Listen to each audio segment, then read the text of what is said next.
ನಮಸ್ಕಾರ ಸ್ನೇಹಿತರೆ, ನಮ್ಮ ಮೈಥಾಲಜಿ ಮೀಟ್ಸ್ ಮೀ ಚಾನೆಲ್ಗೆ ತಮಗೆಲ್ಲರಿಗೂ ಆದರದ ಸ್ವಾಗತ. ಈಗ ನಾವು ಮಾತನಾಡಲಿರುವ ವಿಷಯ ಸಕಲ ಪಾಪಗಳ ನಿವಾರಕ, ಅಪಾರ ಐಶ್ವರ್ಯ, ಧನ ಧಾನ್ಯ ಸಮೃದ್ಧಿಯನ್ನು ನೀಡುವ ಹಾಗೂ ಶಾಂತಿ ನೆಮ್ಮದಿ ನೀಡುವ ಪ್ರದೋಷದ ವ್ರತ ಮಹತ್ವದ ಬಗ್ಗೆ ತಿಳಿಯೋಣ. ಪ್ರದೋಷ ವ್ರತ. ಈ ವ್ರತವು ವೇದಗಳು, ಶೈವ ಆಗಮಗಳು, ಶಿವಪುರಾಣ, ಸ್ಕಂದ ಪುರಾಣ, ಲಿಂಗ ಪುರಾಣ ಇದರಿಂದ ಬಂದಿರುವ ಅತ್ಯಂತ ಪ್ರಾಚೀನ ಆಚರಣೆ. ಪ್ರದೋಷ ವ್ರತ ಎಂದರೇನು? ಪ್ರತಿ ಪಕ್ಷದ ತ್ರಯೋದಶಿ ತಿಥಿಯ ಸಾಯಂಕಾಲ ಅಂದರೆ ಸೂರ್ಯಾಸ್ತದ ನಂತರ 2 ಗಂಟೆಗಳ ಕಾಲ ನಡೆಯುವ ಶಿವನ ವಿಶೇಷ ಪೂಜೆಯನ್ನು ಪ್ರದೋಷ ಕಾಲ ಎನ್ನುತ್ತಾರೆ.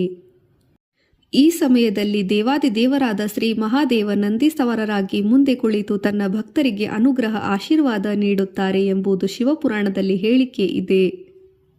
ಪ್ರದೋಷ ವ್ರತ ಹೇಗೆ ಹುಟ್ಟಿತು? ಪುರಾಣಗಳ ಮಾಹಿತಿಯ ಪ್ರಕಾರ ಲಿಂಗ ಪುರಾಣ, ಸ್ಕಂದ ಪುರಾಣ, ಶಿವ ಮಹಾಪುರಾಣಗಳಲ್ಲಿ ಬಹಳ ಸುಂದರವಾದ ಕಥನ ಇದೆ. ಒಂದೊಮ್ಮೆ ದೇವತೆಗಳು ಅಸುರರಿಂದ ಬಾಧಿತರಾಗಿ ತಮ್ಮ ಮೇಲೆ ಕೃಪೆ ಮಾಡು ಎಂದು ಶಿವನನ್ನು ಪ್ರಾರ್ಥಿಸಿದರು.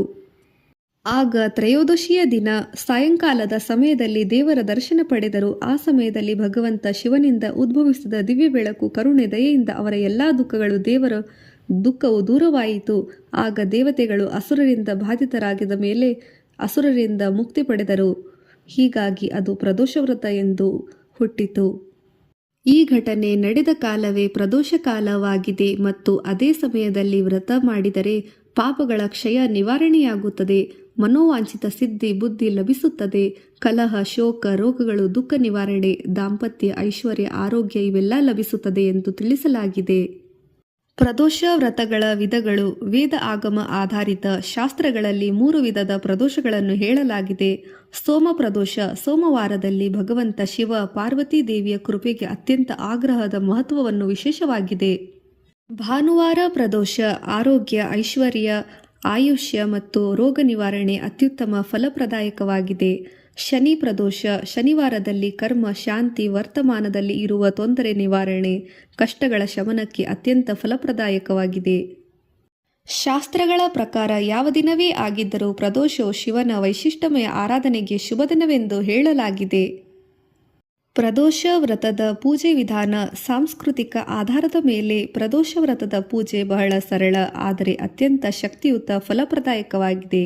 ಬೆಳಿಗ್ಗೆ ಸ್ನಾನ ಮಾಡಿ ಶಿವನಿಗೆ ಉಪವಾಸದ ಸಂಕಲ್ಪ ಮಾಡಬೇಕು. ಈಗ ನಾನು ಪ್ರದೋಷ ವ್ರತವನ್ನು ಮಾಡುತ್ತೇನೆ, ಭಗವಂತ ಶಿವನ ಕೃಪೆ ನನ್ನ ಮೇಲೆ ದೊರಕಲಿ ಎಂಬ ಸಂಕಲ್ಪ ದೃಢವಾಗಿ ಇರಬೇಕು. ಸಾಯಂಕಾಲ ಪ್ರದೋಷ ಕಾಲದಲ್ಲಿ ಪೂಜೆ. ಶಿವಲಿಂಗಕ್ಕೆ ಅಭಿಷೇಕ.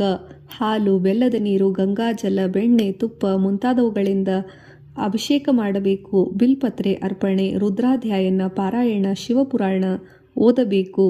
ಓಂ ನಮಃ ಶಿವಾಯ ಜಪ ಮಾಡಬೇಕು. ನಂದಿಗೆ 3 ಸುತ್ತು ಪ್ರಾರ್ಥನೆ ಸಲ್ಲಿಸಿ. ಶಾಸ್ತ್ರಗಳು ಹೇಳುವ ಮುಖ್ಯ ತತ್ವ. ನಂದಿಯ ಕಿವಿಯಲ್ಲಿ ಹೇಳುವ ಮೂಲಕ ಭಗವಂತ ಶಿವನ ದರ್ಶನ ಮಾಡಿದಾಗ ಪಾಪಕ್ಷಯ ಅಧಿಕ.